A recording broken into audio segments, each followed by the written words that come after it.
So my name's Ian Fisher, and I'm from Missouri. I found out that music was my passion, I guess, a lot later than I realized. Well, maybe.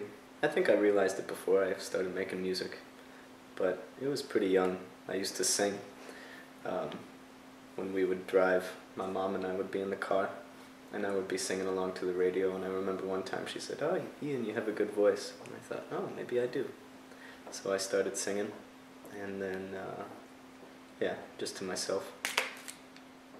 And when I was 12 or 13, I was at some, like, grade school dance, one of these places with smoke machines and, I don't know, the thong song playing in the background and all that jazz. And I asked a girl out to be my girlfriend or whatever, and she said no. And at that moment I thought, I bet if I was in a band she would have said yes. So I bought a bass guitar and taught myself how to play.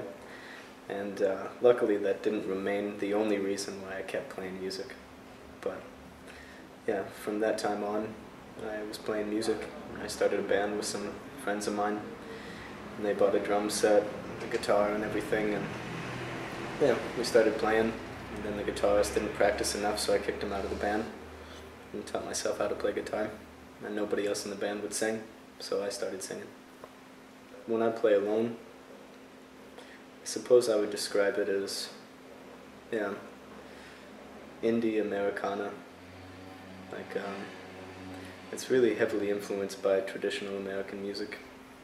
So, like Woody Guthrie and this type of stuff. So, I like to make it pretty simple and direct. So, I suppose that's at the heart of American folk music, at the heart of most folk music in general, to make it understandable and clear.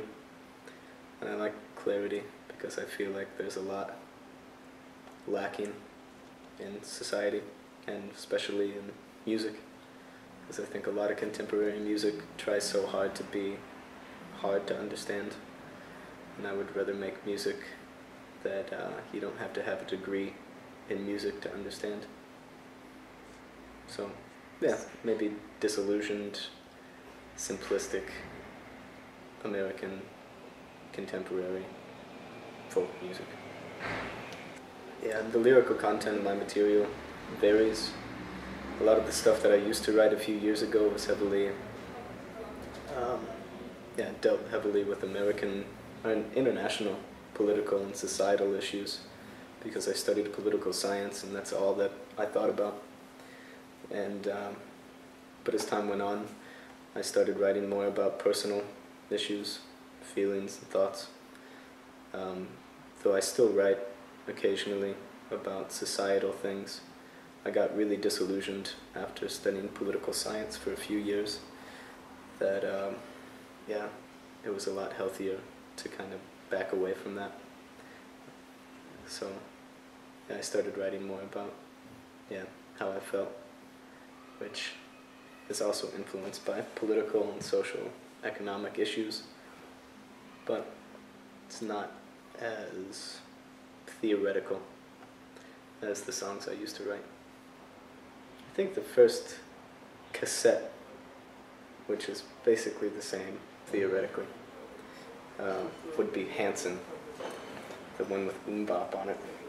I got that with a little yellow Walkman when I was probably 8 or 9, maybe 10. Boom Bop.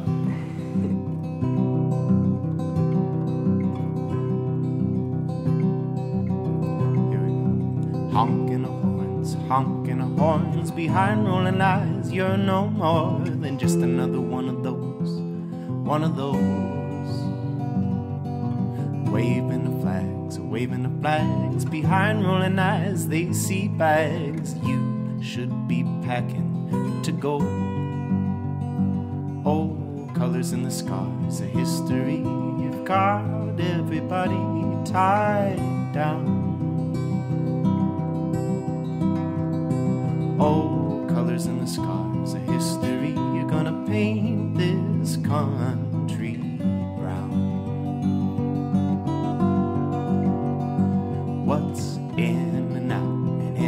out is sometimes hard to figure out when you're bound.